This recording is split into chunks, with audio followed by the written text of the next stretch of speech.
Nah, Assalamualaikum warahmatullahi wabarakatuh. Selamat pagi teman-teman semua. Di sini kami dari kelompok 5 mata kuliah wirausaha akan menceritakan tentang laporan hasil wawancara kami tentang profil wirausahawan atau entrepreneur. Sebelumnya, saya sebagai moderator akan membacakan nama anggota dari kelompok 5.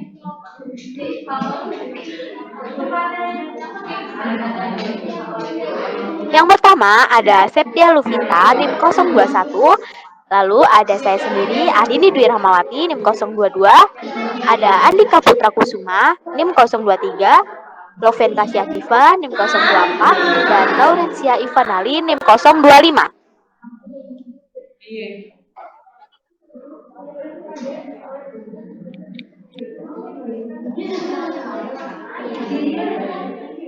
Untuk wirausahawan pertama yakni jenis woman entrepreneur akan dijelaskan oleh teman saya Septia. Untuk Septia, saya silakan. Terima kasih. Di sini saya akan menjelaskan mengenai women entrepreneur dengan narasumber yaitu Bella Nurrahma merupakan perempuan yang berusia 27 tahun yang berasal dari Desa Banjarjo, Kecamatan Panekan, Kabupaten Magetan. Beliau merupakan perempuan yang menekuni usaha penjualan makanan yaitu dimsum. Usaha ini sudah berjalan selama 1 tahun, yaitu dari tahun 2022. Alasan beliau berjualan dimsum karena memang pecinta makanan dan melihat peluang usaha di sekitar Magetan yang sangat sedikit yang berjualan dimsum. Selain itu, sekarang ini makanan dimsum banyak digemari oleh orang-orang. Dilihat juga dimsum bisa jadi ide jualan yang bisa menarik banyak konsumen. Beliau berjualan dengan membuka ruko di Jalan Kresno nomor 22 Magetan. Selain berjualan di ruko, beliau memasarkan produknya melalui sosial media berupa Instagram, WhatsApp, Facebook, Shopee, dan Tokopedia dengan nama Dapur Sultan. Pada waktu-waktu tertentu, jika ada acara beli berjualan di gedung olahraga atau kegiatan Car Free Day. Dimsum ini merupakan kerjasama beliau dengan temannya sehingga bisa dijual dalam bentuk frozen food. Kendala yang dihadapi yaitu pemasaran yang kurang karena produk dimsum baru di Magetan dan mangsa pasarnya masih sedikit. Selain itu, kenaikan harga frozen food dimsum juga mempengaruhinya. Beliau memiliki 1 karyawan untuk menjaga toko dimsumnya. Dalam sehari bisa menjual 10 hingga 50 porsi dimsum. Untuk harga per porsinya yaitu 15.000 untuk 3 atau 4 pieces. Pengoptimalan penjualan yang dilakukan beliau yaitu berusaha memberikan makanan dengan kualitas yang baik. Selain itu, saya juga berusaha memberikan pelayanan yang terbaik serta memasarkan produk dengan memanfaatkan sosial media yang seperti sekarang ini digunakan banyak kalangan. Sekian saya kembalikan kepada moderator. Baik, terima kasih Septia atas ceritanya. Lalu selanjutnya ada minority entrepreneur yang akan dijelaskan oleh Andika. Untuk Andika, saya silakan. Baik, terima kasih moderator. Banyak orang berlibur ke Pulau Dewata. Mereka datang ke pantai dan menikmati ombak sampai menatap terbenamnya matahari. Namun, bagi Made Sutamaya, tidak hanya itu. Baginya, pergi ke pantai adalah berlibur dan mencari sampah, lalu menyulapnya menjadi kerajinan tangan bernilai jutaan rupiah.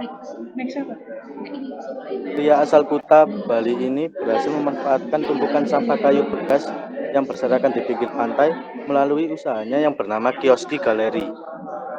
Made sukses menyulap sampah kayu menjadi desain interior bernilai jutaan rupiah. Pernah bekerja cukup lama di salah satu perusahaan mebel membuat Made makin percaya diri membangun bisnisnya. Akhirnya berbagai karya interior desain ia hasilkan dan berhasil ditawarkan kepada para pelanggannya di dalam negeri. Bisnisnya semakin berkembang Made juga telah berhasil membangun pasar di luar negeri. Produknya sudah diperjualbelikan di berbagai negara Uni Eropa seperti Belanda dan Prancis hingga ke Afrika. Made mengungkapkan ia mendirikan bisnisnya ini di tahun 2003. Sebelum membangun bisnis ini, Made memiliki pengalaman bekerja di perusahaan mebel selama 23 tahun. Pengalaman ini menjadi basic bagi Made untuk terjun langsung membangun serta mengolah bisnisnya secara mandiri. Potongan-potongan sampah kayu yang Made dapatkan dari pinggir pantai kemudian dibawa ke sebuah rumah di Tegalalang, Bali untuk diolah di sana. Di sana Made kemudian memilih jenis kayu yang masih layak pakai. Kayu-kayu tersebut kemudian dikeringkan dan lanjut ke tahap perakitan. Setelah kayu-kayu tersebut dirakit, Made mendesain serta membentuk kayu menjadi berbagai macam model perkakas rumah yang bakal dijadikan interior design. Misalnya meja, kursi, kaca, lampu, dan lain-lain. Saat proses perakitan sendiri, Made biasanya menggunakan paku atau lem kayu. Setelah selesai, proses terakhir adalah perni. Seluruh meja, kursi, kaca, dan lainnya akan dibuat mengkilat dengan menggunakan cairan tertentu.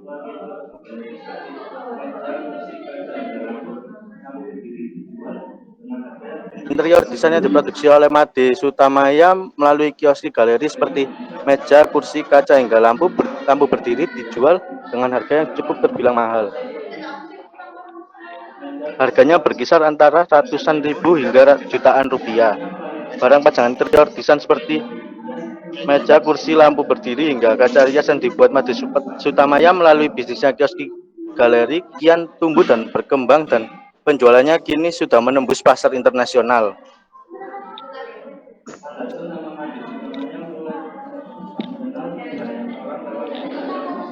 Alhasil nama Made Sutamaya mulai dikenal banyak orang lewat interior desain dengan menggunakan sampah kayu bekas. Ia mampu meraup omset hingga 300 juta per bulan. Selain itu, Made juga pernah menyabet sejumlah penghargaan top. Salah satunya adalah Paramakarya Award 2015 dari Presiden Joko Widodo. Saat ini, Made juga telah memiliki mitra bisnis banyak 250 orang yang tersebar di Jawa Timur, Bali, Lombok, dan Sumbawa. Bagi Made, semakin banyak mitra bisnis, maka semakin baik, terutama untuk memperluas jaringan pemasaran. Sekian dari saya kembalikan ke moderator. Baik, terima kasih Andika atas pemaparan ceritanya tentang minority entrepreneur. Yang selanjutnya ada imigran entrepreneur yang akan dijelaskan oleh Septia. Untuk Septia, saya silakan. Di atasnya.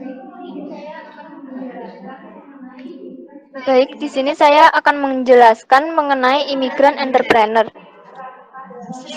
Dengan narasumber yaitu Sri Prakash Lohia yang lahir pada 1952 di India.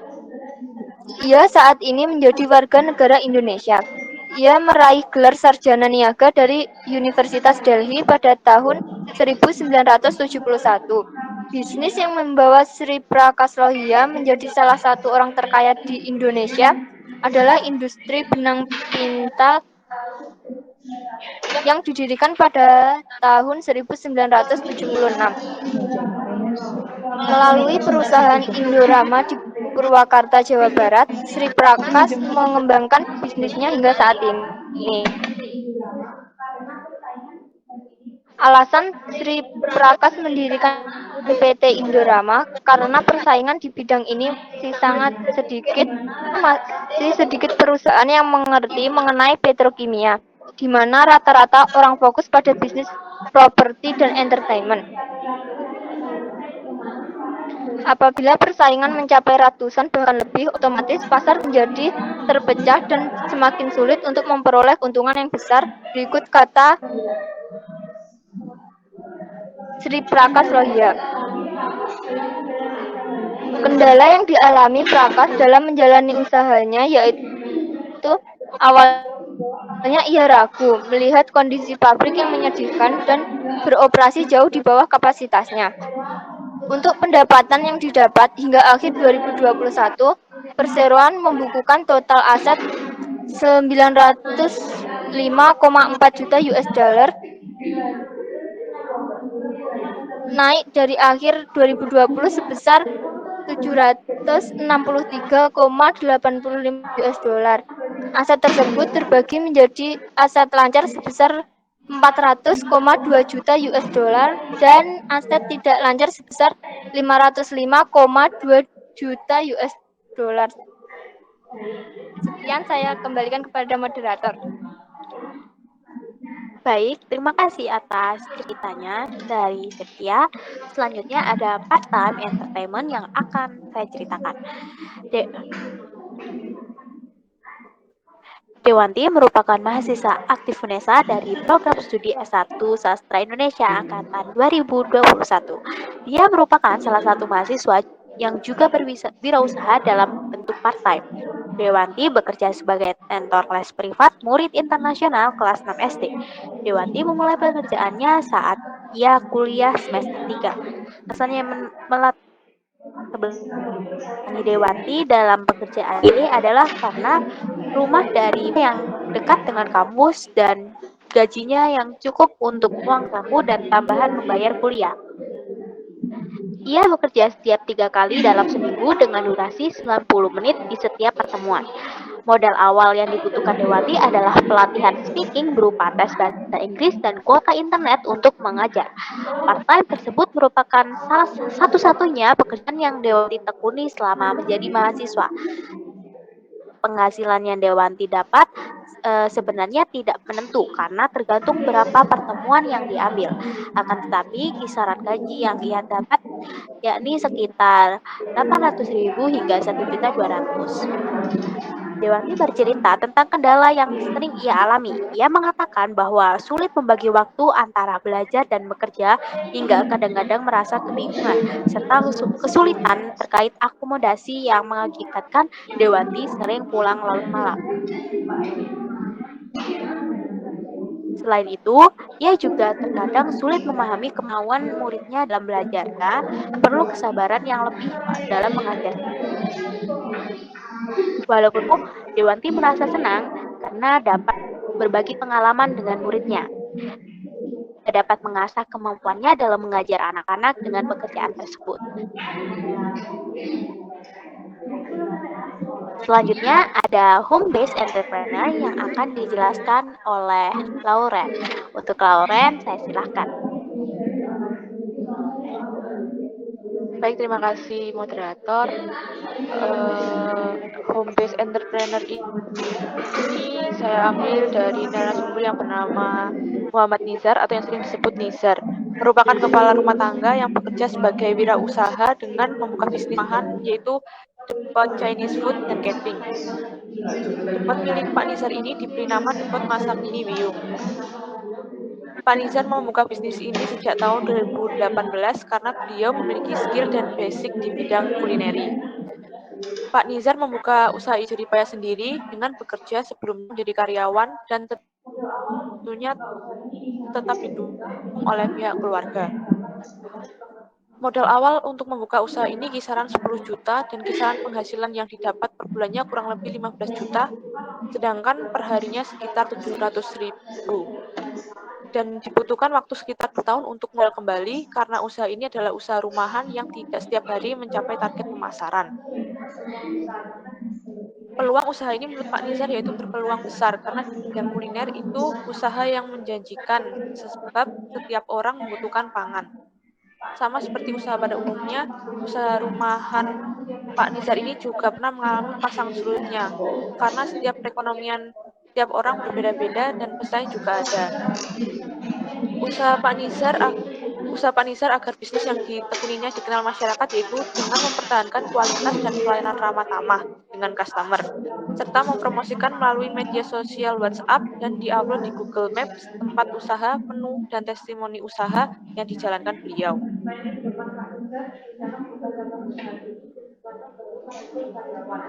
Planning ke depan membuka cabang usaha ini dan setelahnya baru merekrut karyawan. Dan untuk saat ini terus melanjutkan ini dan catering. Pesanan catering dalam 1 bulan Pak Nisar biasanya mendapat 2-3 kali pemesanan tergantung event dan hasil penjualan catering berkisar antara 30 juta per 100 bisnisnya, tergantung pemesanan. Harga satuan nasi catering Pak Nizar dibanderol mulai harga 30.000 per pieces. Usaha Depot Chinese Food dan Catering Pak Nizar dapat berkembang sampai sekarang perlu telaten, ulet, dan menjalankan suatu usaha. Sekian dari saya kembali kepada moderator. Terima kasih atas ceritanya. Selanjutnya ada family owned entrepreneur yang akan diceritakan oleh Diva. Untuk Diva, saya silakan. Baik, terima kasih moderator atas waktunya. Di sini saya akan menceritakan tentang family owned entrepreneur. Di sini saya mewawancarai Bapak Teguh Hadi Lestiono atau kerap disapa Teguh, merupakan seorang pengusaha mebel yang bertempat tinggal di Desa Sidohasri, Kecamatan Kenduruan, Kabupaten Tuban.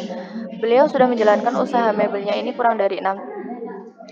Usaha yang sedang digelutinya ini merupakan usaha yang dulunya dirintis oleh sang ayah, yaitu Bapak Adi Santoso, yang bekerja sebagai anggota kepolisian yang memiliki pekerjaan sampingan, yaitu usaha mebel.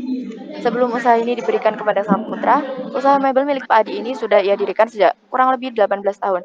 Awal mula beliau membangun bisnis inilah karena ingin menghasilkan penghasilan tambahan selain dari gaji pokoknya sebagai anggota kepolisian. Lalu setelah kurang lebih dari 12 tahun usahanya berjalan, beliau memutuskan untuk memberikan usaha ini kepada anak pertamanya, yaitu Bapak Teguh. Bukan karena hal apapun, Bapak Adi melihat jika anaknya ini juga berbakat dalam bidang usaha ini dan sepenuhnya berpindah tangan, anak dari Bapak Adi ini sudah diajarkan dan banyak belajar bagaimana cara mengelola usaha ini. Dan sekarang usaha ini sudah berjalan selama 18 tahun dan cukup berhasil melewati naik turunnya pasar pembeli, apalagi di tengah wabah COVID-19 yang sangat berpengaruh terhadap usahanya. Akan tetapi, sang penerus mampu mempertahankan usaha ini kembali seperti semula. Cara pemesanan yang dilakukan di usaha ini bisa custom, tetapi juga terdapat display barang yang sudah jadi dan siap dikirim. Jadi tergantung pada si pelanggan. Untuk omset yang didapat dari usaha ini sendiri sangat beragam. Tergantung jumlah pembeli pada saat itu karena pasar bisa sangat ramai, juga kadang selama 1 bulan lebih tidak ada pemesanan sama sekali. Tetapi omset paling besar yang bisa didapatkan oleh usaha ini yaitu selama 1 bulan sebanyak 10 juta rupiah. Sekian yang dapat saya sampaikan, saya kembalikan ke moderator. Baik, terima kasih Diva atas ceritanya. Untuk selanjutnya ada co-planner yang akan dijelaskan oleh Lauren. Untuk Lauren, saya silakan. Baik, terima kasih moderator. Selanjutnya ada co-planner. Kami mengambil wirausaha Mangkokku. Mangkokku merupakan startup kuliner yang memadukan kuliner khas Jepang dengan Nusantara dan didirikan oleh 4 orang, yaitu Chef Arnold, Randy Kartadinata, Gibran Rakabuming, dan Kaisang Pangarep. Bisnis Mangkokku mulai dibuka pada tanggal 20 Juni 2019 silam dan dana awal didanai oleh Alpha JWJ Ventures. Induk perusahaan Mangkokku yaitu Nusantara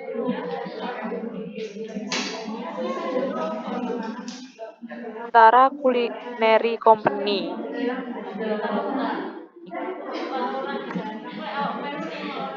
Dahulunya, salah satu pendiri yaitu Randy hanya ingin membuka bisnis makanan yang diorder lewat online dan tak kepikir untuk membuka restoran.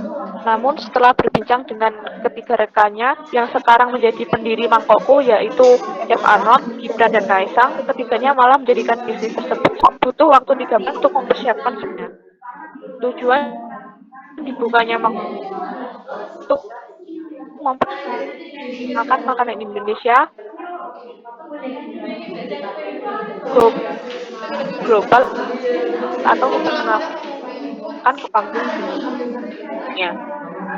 Guna merealisasikan tujuan tersebut, para pemilik Mangkokku menargetkan negara-negara di Asia Tenggara seperti Singapura dan China.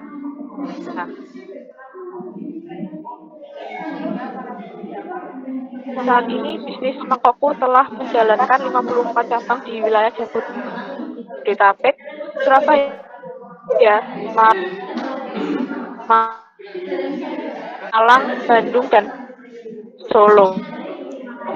Selain itu, Mangkokku akan membuat aplikasi pencangkup layanan pesan antar, ambil sendiri, program loyalitas dan promosi khusus guna meningkatkan pengalaman dan kenyamanan berbelanja customer pada akhir tahun 2022. Mangkokku menyajikan lebih dari 4 juta mangkuk setiap tahunnya, baik melalui pemesanan langsung maupun online. Restoran Mangkokku didesain open kitchen sehingga dapat melihat secara langsung aktivitas para chef setelah pesanan. Hal tersebut sesuai dengan moto restorannya, yaitu bersih, merakyat, nikmat, nyata. Sekian dari saya kembalikan pada moderator. Baik, terima kasih Lorencia atas ceritanya. Jadi sekian PNPS kelompok 5 keluarkan. Selanjutnya akan ada kesimpulan yang akan saya bacakan. Berdasarkan hasil di atas, dapat ditarik kesimpulan bahwa entrepreneur banyak sekali jenisnya. Tidak hanya pada kalangan atas maupun bawah. Selain itu, mental yang kuat dan kreativitas mencari dan